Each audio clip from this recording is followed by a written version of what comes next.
사무엘상 20장에 있는 내용으로 함께 말씀을 나누려고 합니다. 다윗과 요나단이 이제 언약을 맺는 그런 내용입니다. 오늘 우리가 살펴볼 내용은 사울이 다윗을 죽이려고 합니다. 그래서 도망을 가기 바로 전에 요나단에게 부탁을 합니다. 사울 왕의 상태가 어떤지, 만약에 내가 그 만찬에 참석하지 않았는데도 불구하고 괜찮으면 나를 죽이려고 하지 않을 것이라고 생각하고, 내가 없어서 화가 나면 나를 죽이려고 할 겁니다 하는 이제 얘기를 합니다. 오늘 얘기가 이제 활이 주제인데, 활을 가지고 그 신호를 주고받는 얘기입니다. 우리가 이제 살아가면서 많은 약속을 합니다. 사람과 사이의 약속을 뭐라고 합니까? 계약이라고도 하고 서약이라고도 합니다. 그런데 하나님하고 사람 사이의 약속은 성경에서 언약이라는 단어를 쓰거든요. 사람의 약속하고 하나님의 언약하고는 되게 큰 차이가 있습니다. 어떤 게 있을까요? 사람이 계약을 맺고 약속을 하는 데는 그 전제가 불신입니다. 못 믿으니까 하는 겁니다. 불신을 해소시키기 위해서 계약을 하는 거지 않습니까? 근데 하나님의 언약, 약속은 불신이 전제가 아닙니다.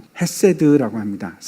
사랑이 전제를 합니다. 그래서 시작부터가 다릅니다. 사람은 이러죠. 네가 하면 나도 할게. 그게 계약의 시작입니다. 그렇죠? 근데 하나님은 이런 겁니다. 네가 못해도 나는 할 거야. 네가 안 해도 나는 반드시 한다. 이게 하나님의 언약의 조건입니다. 사람이 약속을 할 때는 되게 유한한 책임을 집니다. 하나님의 언약은 다릅니다. 무한한 책임을 집니다. 생명을 겁니다. 그리고 또 다른 차이가 있습니다. 사람의 약속은 기간이 한정적이죠. 무한하지 않습니다. 유한한 시간 동안 하거든요. 하나님의 언약은 유한합니까? 아니요, 무한합니다. 영원합니다. 변하지 않습니다. 다윗과 요나단은 3번에 걸쳐서 언약을 합니다. 18장에도 나오고 오늘 우리가 읽는 20장에도 그 언약 얘기고, 23장에 가도 이제 언약을 맺습니다. 하나님과 사람 사이에 쓰는 단어가 언약인데, 근데 놀랍게도 신기하게도 사무엘상 이 본문에서만 다윗과 요나단이 약속을 할 때 언약이라는 단어를 씁니다. 왜 그럴까요? 이거는 사람과 사람의 약속을 넘어선 얘기라서 그렇습니다. 하나님의 약속이 들어가 있기 때문에. 앞에서 모든 관계는 약속에 기초한다 이렇게 말씀을 드렸는데, 하나님과 우리 사이는 어떨까요? 창세기 2장 보면 우리가 잘 아는 선악과에 관한 그 하나님의 명령입니다. 순종에 관한 언약입니다. 아담의 이 첫 번째 언약인데, 이걸 지킵니까 아담이? 아니요, 못 지킵니다. 실패합니다. 그래서 모든 인류는 죄에 대해서 죽을 수밖에 없습니다. 계약이 맺어졌다니까요. 여러분도 이 언약을 맺은 겁니다. 그런데 하나님께서 이것으로 언약을 끝내지 않으시고 한 가지 더 언약을 주셨거든요. 그게 창세기 3장 15절입니다. 하나님께서 여자의 후손으로 사탄의 머리를 밟겠대요. 승리할 것을 얘기하는 겁니다. 결국 승리하고 구원할 것이다. 누구를 통해서? 여자의 후손이 누굴까요? 예수님을 통해서. 다시 한번 말씀드립니다. 하나님께서 여러분하고 저하고 똑같이 계약을 맺으셨는데 2가지 계약을 맺으신 겁니다. 하나는 네가 만약에 하나님 명령에 불순종하면 어떻게 된다고요? 죽습니다. 그럼 여러분이 하나님과 맺은 언약 첫 번째고, 2번째는 그럼에도 불구하고 죽을 수밖에 없는 우리들이지만 예수 그리스도를 통해서 반드시 너를 구원하겠다는 약속입니다. 2가지 약속을 주신 겁니다. 언약을 하신 겁니다. 근데 이 2가지 언약이 성경 내내 계속됩니다. 그게 계속 반복해서 마지막에 새 언약으로 끝이 나는데, 구약은 너희를 반드시 용서하고 구원할 것이다 하는 얘기로 끝이 납니다. 그래서 왜 이런 언약을 2개나 주셨나? 도대체 목적이 뭔가? 그게 이제 에베소서 1장에 있습니다. 보시기 바랍니다. 하나님께서 뭐라고 하시는 건가 하면, 이 세상을 창조한 것도 우리를 두신 것도 모두 우리를 사랑하기 때문에. 언제부터 사랑하셨다고요? 창세전부터. 그래서 구원하기로 작정을 하십니다. 흠이 없고 거룩하게 만들어서 구원하셔서 저와 여러분이 하나님을 찬양하는 것을 기뻐하시기 때문에. 결론을 말씀드릴게요. 하나님께서 왜 이렇게 언약을 주시는가? 우리를 구원하시기 위해서입니다. 구원하시기 위해서. 오늘 본문이 그 얘기입니다. 다윗이 사울 왕을 이제 피해서 도망을 가는데, 그런 다윗에게 요나단을 통해서 이 언약을 확인시켜 주는 겁니다. 그리고 그 요나단이 그 사랑을 이제 행동으로 보여줍니다. 지금 되게 위험한 상황이거든요. 사울이 다윗을 죽이려고 합니다. 그 이제 연락을 취할 것을 이제 작전을 짭니다. 그게 1막입니다. 다윗이 제안하기를 이런 겁니다. 월삭이 이제 월초입니다. 그때 만찬이 있는데, 만약에 너의 아버지가 나를 찾으면, 그래서 화가 나면 그건 나를 죽이려고 그러는 거야.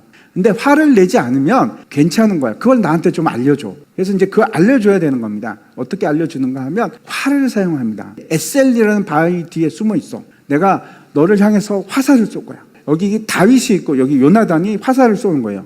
근데 그 사이에 아이가 막 달려가고 있어요. 요나단이 이렇게 얘기하는 겁니다. 아이보다 화살이 앞으로 가면 그럼 너는 도망가야 된다. 사울이 널 죽이려고 한다. 그런데 만약에 아이보다 화살이 뒤쪽에 떨어지면 그거는 괜찮다는 표시야. 돌아와. 이렇게 작전을 짭니다. 그러면서 23절에 이렇게 얘기합니다. 너와 내가 말한 일에 대하여는 여호와께서 너와 나 사이에 영원토록 계시니라 하니라. 근데 이게 무슨 뜻일까요? 이거는 하나님의 언약이야 하는 얘기를 하는 겁니다. 분명히 지금 약속을 하는 사람은 요나단인데 이 약속은 나만의 약속이 아니고 하나님께서 너에게 주시는 약속이야, 언약이야. 그 얘기를 하는 겁니다. 장면이 바뀌어서 이제 2막입니다. 2막은 만찬의 자리입니다. 드디어 월삭이 돼서 이제 식사를 만찬을 하는 겁니다. 왕과 신하들이 다 모여서 신하들이 누구 왔나 이렇게 보는 겁니다. 다시 없습니다. 첫날은 이제 빈자리를 보고 부정을 타서 그래서 안 왔나 하는 겁니다. 둘째 날이 됐습니다. 첫째 날은 그렇게 넘어가고 둘째 날이 됐는데 여전히 없는 겁니다. 다윗이 없습니다. 그래서 사울이 요나단에게 묻습니다. 어떻게 된 거냐? 그랬더니 이제 요나단이 다윗과 그 계획을 세웠던 그 작전대로 핑계를 댑니다. 지금 다윗이 고향 베들레헴에 갔습니다. 가족 모임이라서 거기 가야 된답니다. 그래서 제가 허락을 해줬습니다. 이렇게 핑계를 댑니다. 그랬더니 사울이 화를 냅니다. 요나단이 이제 그래서 반론을 얘기합니다. 아니, 다윗이 무슨 죽을 죄를 지어서 그러십니까? 얘기를 합니다. 그랬더니 사울이 더 화가 나는 거예요. 옆에 있는 창을 들고 자기 아들을 죽이려고 창을 던집니다. 그제야 이제 요나단이 깨닫, 다윗을 죽이려고 하는구나. 이제는 더 이상 길이 없구나. 그리고 산막이 있습니다. 산막 한번 보여주십시오. 다시 다윗을 만난 그 들판으로 갑니다. 이제 다윗과 약속을 했죠. 3일 뒤에 만날 거라고 이제 약속을 한 거죠. 그래서 이제 요나단이 아이 한 명을 데리고 소년 한 명을 데리고 가서 명령을 합니다. 너 뛰어가. 내가 저쪽으로 화살을 쏠 거니까 너는 주워와. 그 이제 아이가 막 뛰어갑니다. 그리고 이제 화살을 쏘는데 다윗과 아이 사이에 떨어지면 다윗이 도망가야 되는 겁니다. 그래서 요나단이 멀리 아이를 지나서 다윗 쪽으로 화살을 쏩니다. 그러면서 소리를 칩니다. 화살이 내 앞쪽에 있다. 이거 누구 들으라고 하는 겁니까? 다윗 들으라고 한 겁니다. 도망가라고. 그리고 다시 이제 아이에게 소리를 치는데 뭐라고 하는가 하면 빨리 달려라. 그러니까 급하니까 다윗에게 빨리 도망가라 그 뜻입니다. 이 아이가 이제 화살을 주워 갖고 돌아오니까 요나단이 너는 이걸 들고 성읍으로 돌아가라. 그리고 나서 이제 41절을 보시기 바랍니다. 다윗에게 빨리 달아나라 이렇게 막 얘기를 소리쳤음에도 불구하고 다윗이 도망을 못 갑니다. 지금 숨어야 되는데 누가 보고 있을 수도 있잖아요. 근데 몸을 일으킵니다. 요나단을 향해서 절을 3번을 합니다. 3번을 절을, 마지막 작별 인사죠. 그랬더니 요나단이 더 이상 그걸 보고 있지 못하고 막 달려갑니다. 다윗을 껴안고 이제 여기 보니까 작별 인사를 하는데 입을 맞추고 인사를 하고 울기 시작합니다. 다윗이 많이 울었습니다. 더 울었습니다. 왜 그랬을까요? 다윗이 더 사랑해서. 믿음의 동지고 동역자인데 이제 이 상황이 너무 안타깝고 슬픈 겁니다. 헤어지는 겁니다. 언제 만날지도 모릅니다. 그리고 나서 이제 42절에 요나단이 이렇게 얘기합니다. 요나단이 이제 평안히 가라. 그리고 다시 두 사람이 맹세를 하는데 언약입니다. 여호와 하나님이 너와 내 사이에 있다. 내 자손과 너의 자손 사이에도 있다. 이거는 하나님의 증인이고 하나님의 언약이다. 그런 뜻입니다. 그러면 이 하나님의 언약이 어떤 건가? 오늘 본문에는 여러 가지 이제 상징들이 나옵니다. 활은 사람을 쏘서 죽이는 무기죠. 죽이기 위한 건데 여기서는 다윗을 살리는 도구가 됩니다. 활이 의미하는 것이 뭔가? 첫 번째는 하나님의 도우심입니다.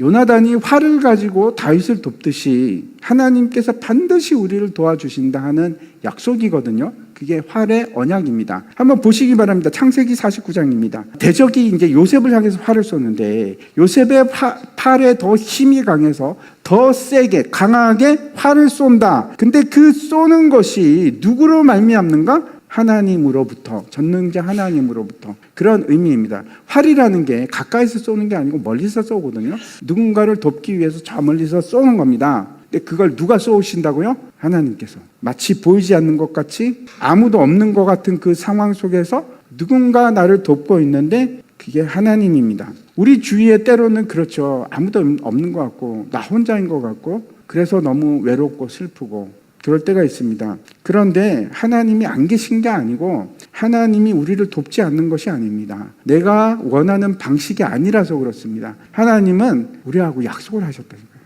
반드시 돕겠다고. 하나님의 이 약속은 변하지가 않습니다. 언약이라니까요. 하나님의 약속은 변하지 않고 영원합니다. 그게 활의 언약입니다. 두 번째, 활이 상징하는 것이 있습니다. 그게 뭔가 하면 용서입니다. 아니, 활하고 용서하고 도대체 무슨 상관이 있는가? 사무엘 하 1장에 보면 활의 노래라고 하는 아주 유명한 노래가 있습니다. 애가인데 이거 다윗이 지었습니다. 언제 지었는가 하면 사울 왕하고 요나단이 길보아 전투에서 죽습니다. 사울이 왜 죽는가 하면 활에 맞아 죽거든요. 부상을 당합니다. 그런데 이제 전투가 지금 너무 불리하고 자기가 이제 아무것도 할 수 없으니까 자살을 합니다. 그 전투에서 요나단도 함께 죽습니다. 근데 너무 신기한 거는 다윗이 이 부른 노래입니다. 활의 노래. 사울이 죽을 때까지 다윗을 괴롭혔습니다. 끝까지 쫓아다녔거든요. 근데 다윗이 지금 사울을 뭐라고 칭하는가 하면 생전에 사랑스럽고 아름다운 자다, 그렇게 얘기를 합니다. 다윗은 사울을 다 용서한 겁니다. 예수님께서 십자가상에서 하신 말씀 가상 7원 있지 않습니까? 그 중에 하나가 이겁니다. 아버지, 저들을 사하여 주옵소서. 자기들이 하는 것을 알지 못합니다. 이 사람들이 나를 십자가에 못 박았거든요. 근데 예수님께서 용서하십니다. 예, 활의 노래가 그 얘기입니다. 활이 말하는 것 중에 하나가 용서거든요. 용서라는 것은 하나님의 그 많은 언약 중에 너무나 확실한 우리에게 주어진 약속입니다. 이 사실이 무지개 언약에서 아주 극명하게 일어납니다. 무지개 언약을 제가 말씀을 드리려고 하는데 이건 노아 방주 시대 때 하나님께서 주신 약속입니다. 근데 활이라는 단어가 이름이 이제 히브리어로 캐세트라는 단어거든요.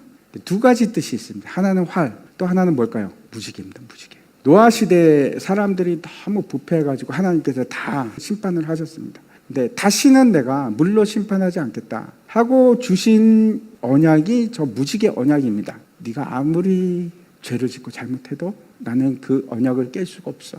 그래서 그 저주를 내가 받을게. 그 저주를 내가 받고 내가 죽을게 하는 게 저 무지개 언약입니다. 이 무지개 언약은 그 조금 전에 제가 읽었던 영원한 변치 않는 언약이고, 그리고 그 내용은 어떤 건가? 내가 절대로 너를 심판하지 않고 너를 구원하겠다. 요나단이 다윗을 떠나보내면서 이 언약을 지금 얘기하는 겁니다. 하나님 앞에 한 약속이기도 하고 하나님의 언약을 지금 보여주는 겁니다. 다윗은 약속된 왕입니다. 그리고 그 왕은 예수 그리스도를 예표하는 겁니다. 상징입니다. 하나님께서 우리에게 주신 약속이 있는데 예수님이 여러분의 왕이 되신다면 반드시 우리를 보호하시고 반드시 우리는 승리할 것이고 반드시 우리를 용서하고 구원하실 것이다 하는 것이 하나님의 변하지 않는 약속이라니까요. 왜 두려워합니까? 왜 두려워하십니까? 하나님이 저렇게 찰떡 같은 약속을 하셨는데, 깨지지 않는 약속을 하셨는데, 내가 또 너희에게 이르노니 구하라 그리하면 너에게 주실 것이요, 찾으라 그러면 찾아낼 것이요, 문을 두드리라 그러면 너에게 열릴 것이니, 구하는 자마다 받을 것이요 찾는 이는 찾아낼 것이요 두드리는 이에게는 열릴 것이니, 너희 중에 아버지 된 자로서 누가 아들이 생선을 달라 하는데 생선 대신에 뱀을 주며 알을 달라 하는데 정갈을 주겠느냐? 너희가 악할지라도 좋은 것을 자식에게 줄 알거든 하물며 너희 하늘아버지께서 구하는 자에게 성령을 주시지 않겠느냐 하시더라. 주십니다. 구하는 자에게 주십니다. 우리가 어떤 사람이라고 할지라도, 내가 아무리 진짜 못돼 먹은 인간이라고 할지라도, 내가 썩어 빠진 인간이라고 할지라도 예수님이 나의 왕이 되시면 예수님께서 우리를 반드시 용서하시고 우리를 도우시고 그리고 우리를 구원하십니다. 그게 언약입니다. 언약. 변하지 않는 언약이라고요. 성경은 처음부터 끝까지 지속적으로 계속해서 우리에게 말씀하시는 언약이라고요. 살아계신 하나님께서 내가 끝까지 너를 도울 것이다. 내가 끝까지 너를 구원할 것이다. 끝까지 너를 용서할 것이다. 그리고 그 일을 위해서 예수님께서 십자가에서 죽으셨습니다. 그 얘기를 활을 통해서 하고 계십니다. 로마서 8장 말씀 읽겠습니다. 누가 우리를 그리스도의 사랑에서 끊으려? 환난이나 공고나 박해나 기근이나 적신이나 위험이나 칼이라. 기록된 바 우리가 종일 주를 위하여 죽임을 당하게 되며 도살당할 양같이 여김을 받았나이다 함과 같으니라. 그러나 이 모든 일에 우리를 사랑하시는 이로 말미암아 우리가 넉넉히 이기느니라. 여러분 지금 뭐 힘들고 어렵다고 할지라도 우리에게는 예수님이 있습니다. 예수님 도움을 주십니다. 용서하시고 또 용서하시고 또 용서하시고 그분이 우리의 왕이십니다. 그 예수님 의지하시기 바랍니다. 우리 같이